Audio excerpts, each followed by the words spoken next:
Welcome to WorldView. Freedom of speech. It's what allows us to bring you this program. It's why you can watch just about anything on YouTube, much of which is disturbing to some, but freedom of speech allows for dissent. It allows differing opinions to be expressed in a way that might be offensive to another individual. Now, everyone recognizes, however, that there are certain limits placed by government on free speech. Some of those include libel, slander, and incitement. You can't yell "fire" in a crowded theater as a joke. In the aftermath of the shooting of Michael Brown in the St. Louis, Missouri suburb of Ferguson, demonstrations turned violent. Michael Brown's stepfather, in the heat of the moment, used some expletives while shouting, "Burn the bleep down." Authorities then looked into whether or not his speech could be considered incitement to commit a crime, to burn down other people's property. This is the kind of free speech not allowed by the law. But in the wake of terrorist acts, government is seeking to restrict speech considered to be incitement. Safety has always been the stated issue as governments seek more and more access to private data. This was the reason following 9/11. According to a PBS website, the U.S. government adopted some controversial new tactics intended to prevent future terrorist attacks, including warrantless eavesdropping on Americans' phone calls, secret demands for records under the Patriot Act, and FBI sting operations against people thought to be potential terrorists. According to the Washington Post, by a roughly 2-to-1 margin, Americans say they are willing to give up personal privacy to let the federal government investigate terror threats. 76% say they are increasingly concerned over the possibility of a major terrorist attack in the United States. And with the continued terror attacks in the U.S. and Europe, people are justifiably concerned. Yet the tactics being taken may overcompensate and end up limiting speech that should be protected. One of the major vehicles for free speech is the internet. News, articles, blogs, audio, and video are all forms of speech disseminated via the internet. But increasingly, there's a cry for hate speech and speech designated to incite violence to be censored. Thus, the European Union has teamed up with Facebook, Twitter, YouTube, and Microsoft to combat illegal speech online in Europe. Joining us now to break it all down is Ben Fox-Rubin. He's a reporter over at CNET. So, Ben, this new arrangement, the new rules are meant to cut down on the inciting of violence, the spread of terrorist propaganda and whatnot in Europe. First of all, if any of these companies spot hateful content, what do they actually do to begin with? Well, they're supposed to get rid of it. What this code of conduct mentions is that if something is validly flagged by, I'm assuming, a user or an advocate, it says this is hateful, this is illegal hateful content, then within 24 hours, under this new code of conduct, they're supposed to review it and then get rid of it. So that's what's new. If I don't like something you posted on Facebook, a tweet, or a video on YouTube, it could potentially be removed within 24 hours. And how will it be decided if it's hate speech? Well, for now, it's Facebook, Twitter, Google, and Microsoft who are attempting the delicate balance between free speech and hate speech. Will it make a difference from the European protocols already in place? First of all, on the European Union side of things, what are your thoughts about this? Are you optimistic? Could this be successful because there are such tech behemoths, these kind of centers, these hubs of internet content? Are they all joining together on this new code of conduct? I think we all know that dealing with this type of thing on social media is kind of like whack-a-mole. So no, I'm not terribly optimistic that this is really going to make much of a difference. Facebook, YouTube, Twitter, these companies have all already had different protocols and tools in place to monitor hate speech, different things like that. And we've seen where it's gotten us so far. I mean, people get bullied, trolled online all the time. On top of that, there's a lot of promoting terrorism, different things like that. So there's a long way to go. While some commentators don't foresee the problem being that large, as many protocols are already in place, others worry the vague language within the European Code of Conduct could lead to outright censorship. Not all members of the European Parliament agree with the adopted Code of Conduct. They consider it to be Orwellian, as offensive speech is removed and replaced by counter-narratives. The Code of Conduct requires that offensive material be removed from the internet within 24 hours and counter-narratives replace the offensive speech. Here are some of the rules adopted in the Code of Conduct by Facebook, Twitter, YouTube, Microsoft, and the European Commission. The IT companies taking the lead on countering the spread of illegal hate speech online have agreed with the European Commission on a Code of Conduct setting the following public commitments. The IT companies to have in place clear and effective processes to review notifications regarding illegal hate speech on their services so they can remove or disable access to such content. The IT companies to have in place rules or community guidelines clarifying that they prohibit the promotion of incitement to violence and hateful conduct. The IT companies to review the majority of valid notifications for removal of illegal hate speech in less than 24 hours and remove or disable access to such content if necessary. The IT companies and the European Commission, recognizing the value of independent counter-speech against hateful rhetoric and prejudice, aim to continue their work in identifying and promoting independent counter-narratives, new ideas and initiatives, and supporting educational programs that encourage critical thinking. The agreement also requires Internet companies to establish a network of trusted reporters in all 28 EU member states to flag online content that promotes incitement to violence and hateful conduct. The Gatestone Institute, a nonpartisan, not-for-profit international policy council and think tank, sees the Code of Conduct as a war on free speech. The day after the Code of Conduct was implemented, Facebook suspended the account of Ingrid Carlqvist, Gatestone's Swedish expert, after she posted a Gatestone video to her Facebook feed called Sweden's Migrant Rape Epidemic. Here are some of the excerpts from that video.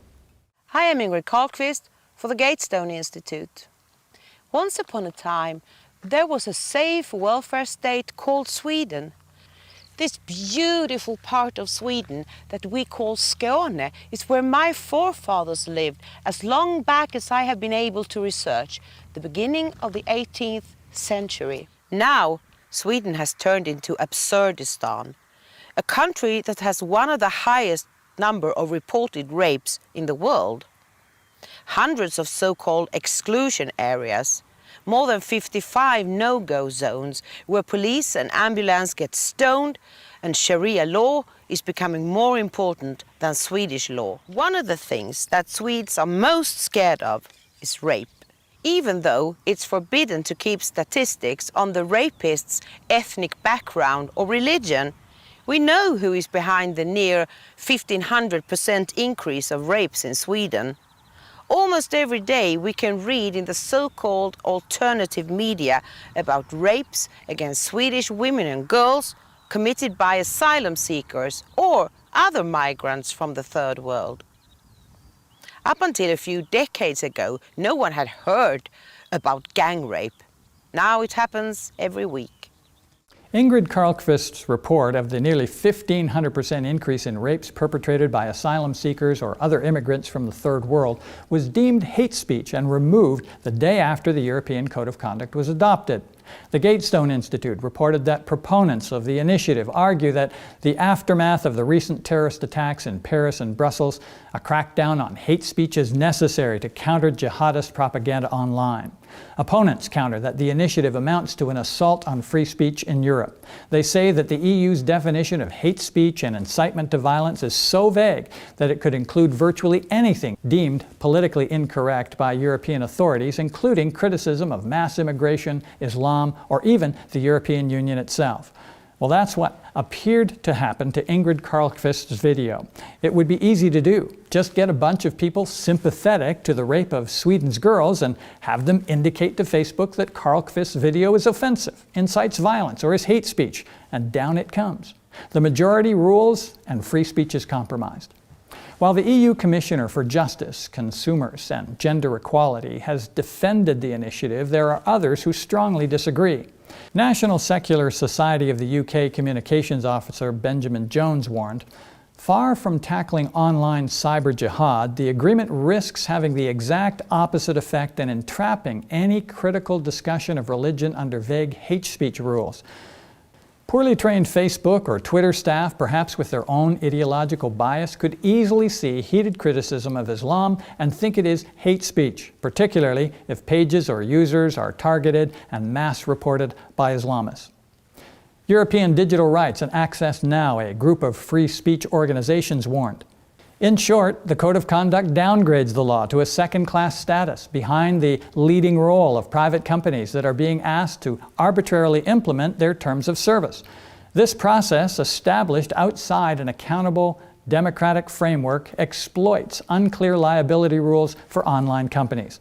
It also creates serious risks for freedom of expression, as legal but controversial content may well be deleted as a result of this voluntary and unaccountable takedown mechanism.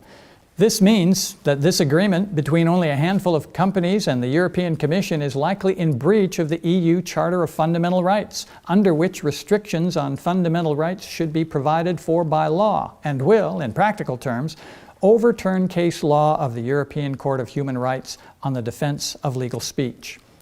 While some European countries do not have some of the same free speech safeguards in place like those in America, is it possible that such restrictions could come to the United States? Federal Communications Commission Chairman Tom Wheeler thinks not. Today, the FCC's open internet rules go into effect. There's now a referee on the field to protect consumers and innovators online. Not only does that mean no blocking, no throttling, and no fast lanes, it also means vigilant oversight as the internet continues to evolve.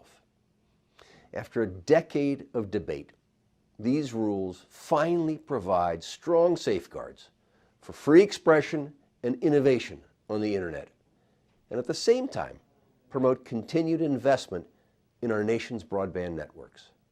For more information, go to fcc.gov/openinternet. The internet is to remain a place of free speech, but some of the commissioners believe that it's only a matter of time before the internet will be regulated. Paul Bedard of the Washington Examiner wrote, "There are forces within the nation that are pushing hard to layer on new regulations and even censorship under the guise of promoting diversity while policing bullying." According to the Washington Examiner, Lee E. Goodman, a commissioner on the Federal Election Commission, stated, "Protecting freedom of the internet is just one vote away. There is a cloud over your free speech." Ajit Pai, a commissioner on the Federal Communications Commission, warned that freedom of speech on the internet is increasingly under threat. Pai and Goodman are both Republicans and see the Democrat use of political correctness campaigns as a threat. They both feel their agencies are becoming more politicized and under pressure to push regulations that will be detrimental to business and conservative voices. Pai believes respect for differing views is an important building block for America. One of the things that is critical for this country is to reassert the value of the First Amendment. The fact that robust discourse that is sometimes cacophonous is nonetheless of value. In fact, it creates value. Brent Bozell, a talk radio host and Fox News contributor, is also concerned. He suggests banning hate speech is a good idea if you believe in the existence of evil and hence hate. It's common knowledge from the rhetoric of ISIS that they hate the West and wish to destroy it. Their glorification and incitement of violence should not be given a platform. But Bozell's concern stems from the loose definition of hate speech, and as such, free speech may be in danger of being suppressed, not only online, but in the public square. Bozell cites the example of the Southern Poverty Law Center that features a hate map with locations of conservative organizations of all stripes. The Family Research Center, the Center for Security Policy, the Center for Family and Human Rights, Act for America, and the Traditional Values Coalition, these are just a few. And what views do these haters hold? Well, some support traditional marriage, some stopping illegal immigration, some fighting radical Islam. Bozell cites another incident where a pro-life student group at Johns Hopkins University used a sidewalk to counsel women near an abortion facility. It was denied official campus club recognition by the college student government for promoting hate speech.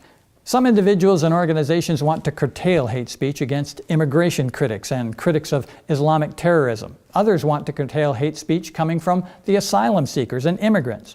These ideas are sharply displayed in the current presidential election process.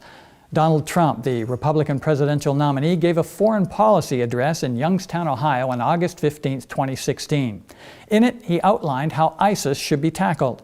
While WorldView does not endorse political candidates, we do report what candidates say when it may affect citizens' personal rights to freedom.